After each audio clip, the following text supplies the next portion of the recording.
मेरा नाम विद्या जयप्रकाश ठाकुर। मैं गोरेगांव में मुंबई गोरेगांव में रहती हूँ और हमारी जो फैमिली है ठाकुर फैमिली वो करीब करीब 110 साल से इस मुंबई शहर के अंदर रहती है, मुंबई शहर में रहती है। मैं 20 साल तक 92 से लेके 2002 तक मैं नगर सेवक रही और फिर 2014 में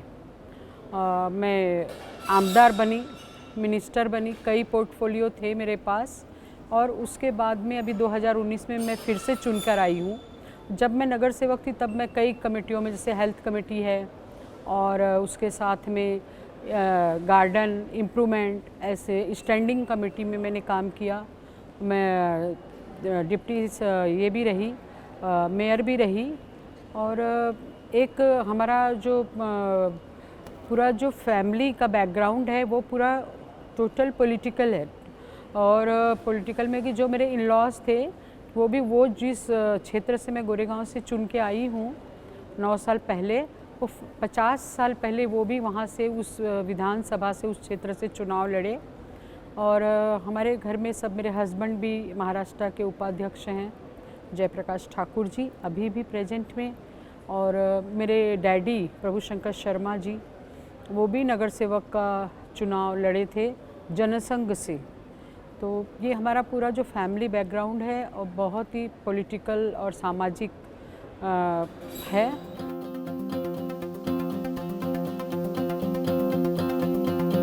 जब मैं अभी आमदार के नाते चुन के आई हूँ तो सबसे बड़ी जो समस्या पूरे मुंबई में है और वही गोरेगांव में है, ट्रैफिक की समस्या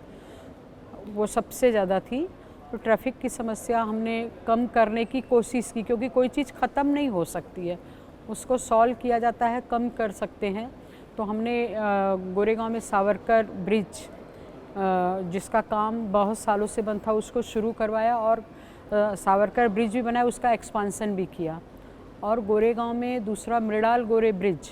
उसका भी काम उस समय बंद था 2014 में, उसको भी शुरू करवाया, उसका काम कंप्लीट किया और उसको आगे उसका एक्सपांसन का भी काम शुरू है। कई ऐसे रास्ते हैं जिसके कारण जो खड्डे रहते हैं, जिसके कारण कि ट्रैफिक स्लो हो जाता है, वो ऐसे कई रास्ते, अनेक रास्ते जिसको हमने डामरीकरण हो। और अभी तो अपनी सरकार आई है तो सीसी रोड, बहुत अच्छे रोड बना रही है जो हमारी सरकार आई है, मुख्यमंत्री शिंदे साहब और उप मुख्यमंत्री देवेंद्र जी, ये दोनों के सपोर्ट से महाराष्ट्र में बहुत अच्छा काम चल रहा है। और ये जो ट्रैफिक की जो समस्या थी इसको दूर करने में बहुत मदद मिली है।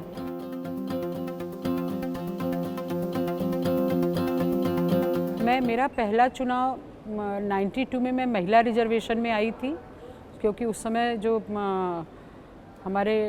देश के प्रधानमंत्री जो थे अटल बिहारी वाजपेयी, जो बाद में प्रधानमंत्री बने, उन्होंने महिलाओं को, महिला सशक्तिकरण को लेके कि महिलाएं आगे आएँ और समाज के हर फील्ड में काम करें, राजनीति में हर फील्ड में काम करें और लोगों के बीच में जाएं, इस हेतु से उन्होंने महिला रिजर्वेशन लाया। मैं पहली बार 92 में महिला रिजर्वेशन में आई और उसके बाद में मैं हमेशा ओपन में लड़ती रही, जनरल में लड़ती रही, क्योंकि पार्टी को एक विश्वास था कि नहीं, ये महिलाएं भी कहीं पुरुष से कम नहीं हैं। तो इसलिए मुझे हमेशा ओपन में फिर हमारी भारतीय जनता पार्टी ने मुझे टिकट दिया। मैं 4 बार नगर सेवक का चुनाव लड़ी और 2 बार आमदार का चुनाव लड़ी।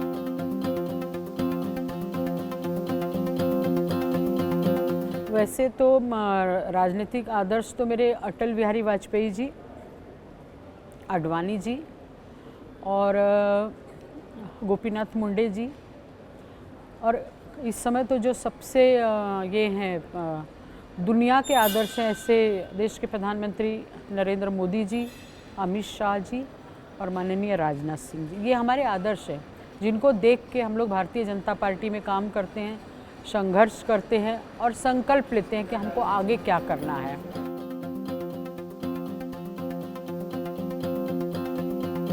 नहीं, बस देखिए, जीवन में तो अभी मेरे करीब 35 इयर्स तो मुझे राजनीति में काम करते हुए, तो जीवन का यही तत्व है कि अगर हम कुछ किसी को फ़ायदा नहीं पहुंचा सकते हैं तो किसी को हम नुकसान नहीं करें। हो सके उतना लोगों को हम मदद करें, क्योंकि जो अवसर मिला है,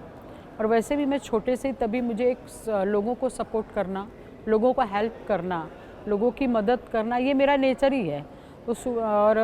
बहुत ही रिस्पेक्ट करना लोगों को, ये मेरा जीवन। और मैं चाहती हूँ कि इसी तरह से ये अनंत तक ये काम चलता रहे मेरे हाथों से। और पब्लिक, जो हमारे क्षेत्र की पब्लिक है, वो भी बहुत खुश है, क्योंकि उनकी जो चॉइस है, उस चॉइस के हिसाब से ही मैं काम करती हूँ। उनको पूछ के ही हम काम करते, उनका ओपिनियन लेते हैं और उनको पूछते भाई किस तरह की क्या तकलीफ़ है, तो वो उस हिसाब से ही हम लोग, यही जीवन का सत्य तत्व है।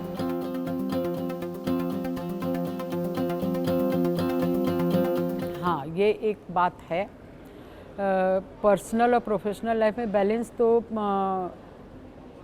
92 से हमने करना शुरू किया, कि उसके पहले तो मैं हाउसवाइफ थी और हमारी एक बहुत बड़ी जॉइंट फैमिली थी। और लेकिन बाद में धीरे धीरे आदत पड़ गई कि कैसे बैलेंस करते हैं,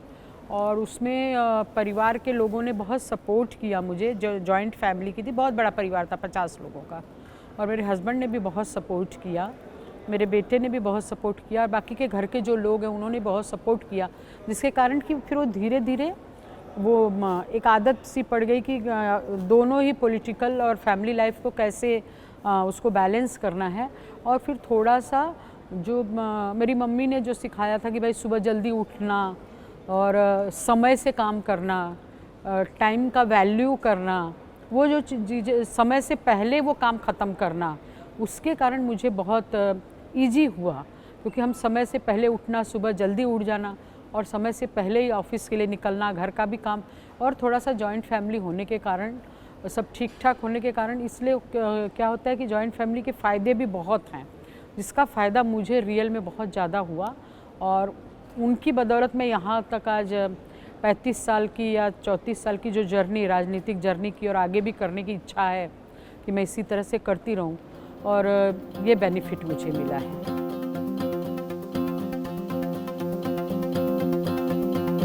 सबसे बड़ी ताकत, देखिए, एक तो विचारों की ताकत होती है, और दूसरी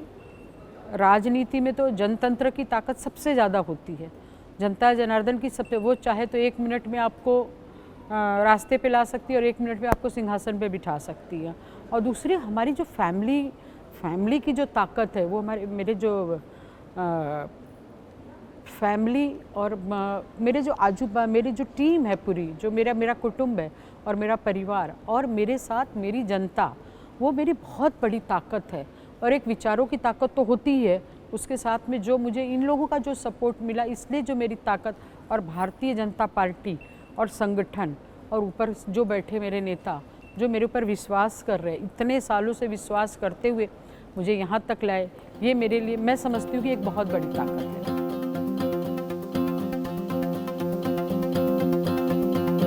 देखिए, एक तो यहाँ पे भारतीय लोकतंत्र में आपको बोलने का अवसर है,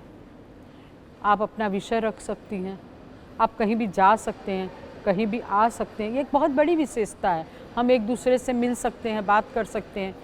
मुझे लगता है कि ये सबसे बड़ी विशेषता है कि हम आसानी से जैसे अब इंडिया में हम कहीं भी जाना है, आना है, बाकी के देशों में ऐसा नहीं, वहाँ पे थोड़े रिस्ट्रिक्शन है, लेकिन यहाँ ऐसा कुछ नहीं है।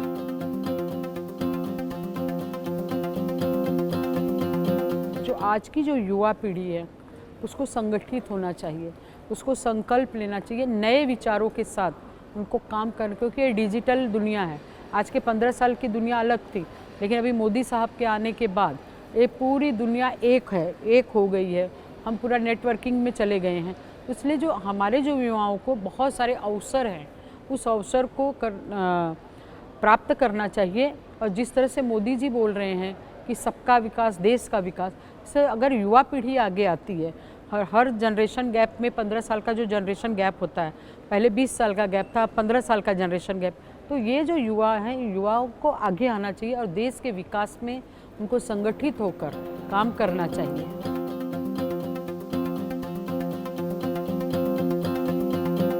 मैं तो इस राष्ट्रीय विधायक सम्मेलन के बारे में मुझे बहुत अच्छा लगा,